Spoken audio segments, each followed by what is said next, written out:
मस्जिद में पैदा हुआ सीखी वही ज़बान, मस्जिद में पैदा हुआ सीखी वही ज़बान, तोता मंदिर पे चढ़ा देने लगा अजान। सलाम नमस्ते सत श्री अकाल, मैं हूं आपके साथ हर्षिता मिश्रा और आप देख रहे हैं टाइम्स मेल। मुसलमानों से बदला लेने की धुन में हमारा देश न जाने कौन कौन से रास्ते पर चल पड़ा है। मुगलों और दूसरे मुस्लिम हुक्मरानों ने नए नए शहर बसाए और नई नई इमारतें बनवाई, लेकिन उन्हें क्या पता था कि एक दौर ऐसा भी आएगा कि उनके बसाए गए शहर और इलाकों का नाम बदलकर उनसे बदला लिया जाएगा। मुगल को इस दुनिया से गुजरे कई सदियां बीत गुजर गई, लेकिन उन्हीं के रिश्तेदारों के रिश्तेदार आज बहुत बड़े हिंदुत्व के ठेकेदार बनकर अपनी छाती दिखा रहे हैं। मुगलों से बदला लेने के लिए अब उन लोगों से बदला लिया जा रहा है जो एक खुदा और रसूल को मानते हैं, यानी मुसलमान। भक्त इसी बात से खुश हैं कि हम मुसलमानों से बदला लेकर मुगलों को सबक सिखा रहे हैं। इसी नतीजे में सत्ता के पुरोधाओं ने अब अल्पसंख्यक खासकर मुसलमानों को निशाना बनाना शुरू कर दिया।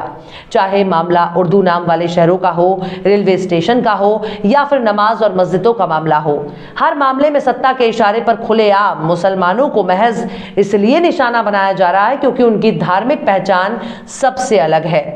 इस मामले में हरियाणा की खट्टर सरकार खुद की बहुत बड़ा हिंदू हृदय सम्राट साबित करने में लगी है। इसके लिए बकायदा नफरतबाज चिंटुओं को नफरत फैलाने की खुली छूट दे रखी है, जिन्हें आप इब्लिस का चेला कह सकते हैं। कहते हैं कि अजान की आवाज जहां तक पहुंचती है, बुरी बलाएं और शैतान उतने ही दूर भागते हैं। लेकिन गुरुग्राम में मुसलमानों ने पता नहीं किस तरह की अजान दे रखी है, जिसकी आवाज सुनकर कच्छेधारियों के खेमे में बार बार आग लग जाती है। यूं तो चुनाव उत्तर प्रदेश में होने वाला है, लेकिन असल सियासत हरियाणा में हो रही है। चूंकि मामला मुसलमानों से जुड़ा है, इसलिए इसका असर उत्तर प्रदेश और दूसरे राज्यों में होने वाले चुनावों पर भी पड़ेगा। एक तरफ केंद्र की मोदी सरकार को किसानों ने झुकने पर मजबूर कर दिया, वहीं दूसरी तरफ किसानों ने हार का बदला लेने के लिए पूरा खुन्नस जुमे की नमाज पर उतारा जा रहा है। जिस विचारधारा के लोगों ने अंग्रेजों की चमचागिरी रहे और इंग्लैंड की महारानी की चरण वंदना में लीन रहे, आज वही लोग देशभक्ति और राष्ट्रवाद का राग अलाप रहे हैं। एक सदी तक अपने हेडक्वार्टर पर तिरंगा ना फहराने वालों के दिल में अब तिरंगा और देश के शहीदों के लिए प्यार उमड़ चुका है। हरियाणा में मुसलमानों की एक बड़ी मिल्कियत पर अवैध कब्जा है। ये मिल्कियत वक्फ बोर्ड के नाम से जानी जाती है, लेकिन हरियाणा की खट्टर सरकार मुसलमानों की मिल्कियत आज़ाद नहीं करा रही है।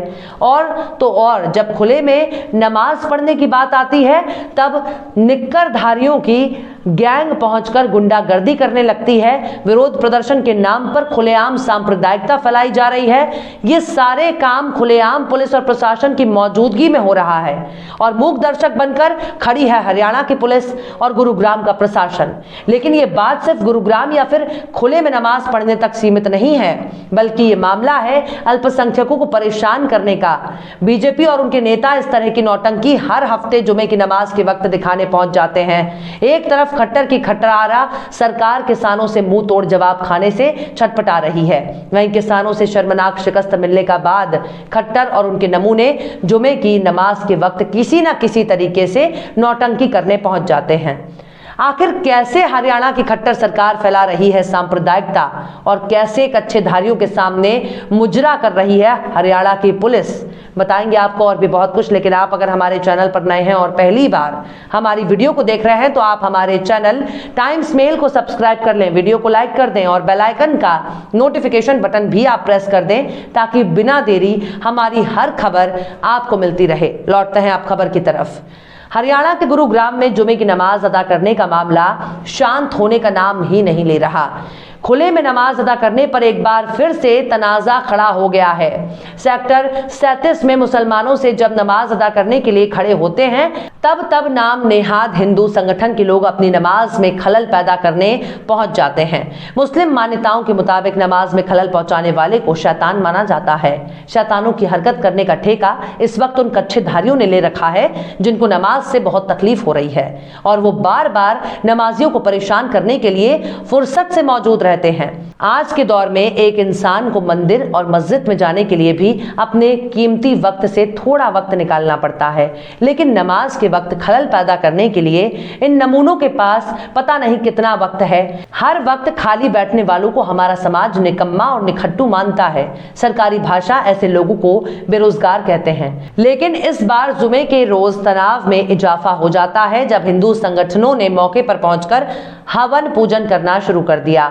इन लोगों का कहना है कि पूजा मुंबई आतंकी हमले में मारे गए लोगों के लिए की गई है। जब नमाज के लिए तैयार खड़े मुसलमानों ने अल्लाहू अकबर कहते हुए नमाज की नियत की, उसी वक्त वहीं मौजूद नफरत में लाल पीले हो रहे लोगों ने जय श्री राम और भारत माता की जय के नारे लगाने लगे। इस दौरान दोनों पक्षों के बीच महज 30 मीटर से भी कम दूरी थी।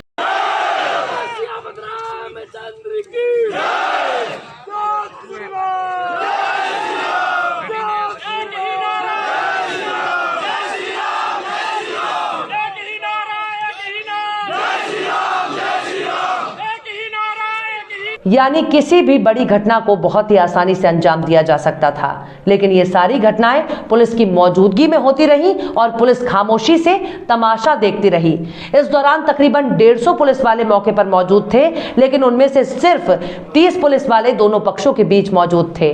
तकरीबन 20 मिनट के बाद जब नमाज खत्म हुई, तब तथाकथित हिंदू धर्म के ठेकेदारों ने इस दूरी को पार कर नमाज वाली जगह पर पहुंच गए। लेकिन गनीमत रही कि तब तक मुस्लिम समुदाय के लोग नमाज पढ़कर लौट गए। गुरुग्राम के सेक्टर 37 में जहां पर प्रार्थना की गई, वहां पर मौजूद इन लोगों का यह दावा था कि आसपास के गांवों के मजदूर 26/11 आतंकी हमलों को याद कर रहे थे। हालांकि इस मामले में सबसे ज्यादा सिख समुदाय ने मुस्लिम समुदाय के लिए अपनी दरियादिली दिखाई है। सिख समुदाय ने पहले से ही मुस्लिम को गुरुद्वारे में नमाज पढ़ने की दावत दे रखी थी, लेकिन इस बार जुमे के रोज गुरुद्वारे में नमाज नहीं पढ़ी गई। हिंदू संगठनों की तरफ से इस बात का एतराज किया जा रहा है कि खुले में नमाज नहीं होने दी जाएगी और इसका लगातार वो विरोध करते रहेंगे।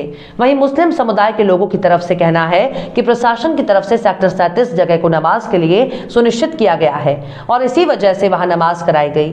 यहां काफी समय से इस जगह पर नमाज हो रही है। मुस्लिम समुदाय का इल्जाम है कि जिस वक्त नमाज पढ़ी जा रही थी, उसी वक्त हिंदू संगठन ने हवन करने लगे और हनुमान चालीसा का पाठ किया। यही नहीं, नमाज के दौरान एक शख्स ने मुस्लिम समुदाय के लोगों के बीच जाकर जय श्री राम के नारे लगाए। तो ये तमाम घटनाएं महज दंगा कराने की कोशिश न माना जाए तो फिर इसे क्या नाम दिया जाए। इस तरह की घटनाएं अगर हरियाणा में होंगी तो जाहिर सी बात है इसका असर कहीं ना कहीं पड़ोसी राज्यों में होगा और इन घटनाओं की वजह से चुनाव के दौरान हिंदू मुस्लिम ध्रुवीकरण होना तय है, जिसका फायदा बीजेपी को मिलेगा। तो इस तरह से हरियाणा में नमाज के विरोध के नाम पर वो सब कुछ किया जा रहा है जो लोकतांत्रिक देश में कभी नहीं होना चाहिए। लेकिन देश की छवि को सबसे ज्यादा बट्टा लगाने का काम हो रहा है उन संगठनों के जरिए जो बार बार नमाज का विरोध कर रहे हैं और विरोध के नाम पर अल्पसंख्यक समुदाय को डराने और धमकाने का काम कर रहे हैं। लेकिन ये सब अपने आप नहीं हो रहा है। हरियाणा की खट्टर सरकार चाहे तो वक्फ बोर्ड की संपत्ति से अवैध कब्जे को हटाकर इन तमाम विवादों का खत्म कर सकती है, लेकिन ऐसा होने पर फिर हिंदू मुस्लिम विवाद खत्म हो जाएगा तो फिर बीजेपी को राजनीति करने के लिए कोई मुद्दा ही नहीं बचेगा। बहरहाल चलते चलते आखिर में अनस खान ने भी क्या खूब फरमाया है, मस्जिद में पैदा हुआ सीखी वही जबान, मस्जिद में पैदा हुआ सीखी वही जबान, तोता मंदिर पे चढ़ा देने लगा अजान। फिलहाल इस वीडियो में बस इतना ही। ये वीडियो आपको कैसा लगा कमेंट बॉक्स में आप जरूर बताइए। वीडियो पसंद आए तो लाइक करें। हमारे वीडियो लिंक को फेसबुक, ट्विटर, व्हाट्सएप पर अपने रिश्तेदार, यार, दोस्तों को भी शेयर करें और बेबाक, निष्पक्ष, स्वतंत्र पत्रकारिता को सपोर्ट करने के लिए आप हमारे यूट्यूब चैनल टाइम्स मेल को जरूर सब्सक्राइब करें और हाँ, बेल आइकन की घंटी वाली बटन आप जरूर दबा दें ताकि आपको हमारे आने वाले नए वीडियो की नोटिफिकेशन फौरन ही मिल जाए। फिर मिलते हैं किसी और वीडियो में एक नई खबर के साथ। हर्षिता मिश्रा को दीजिए इजाजत। जय हिंद। तो देख लिया आपने हमारे इस वीडियो को। हमें उम्मीद है कि आपने हमारे वीडियो को लाइक किया होगा और दूसरों को भी शेयर किया होगा। अगर अभी तक आपने हमारे चैनल टाइम्स मेल को सब्सक्राइब नहीं किया है तो जल्दी से सब्सक्राइब कर दें और बेल आइकन भी प्रेस कर दें।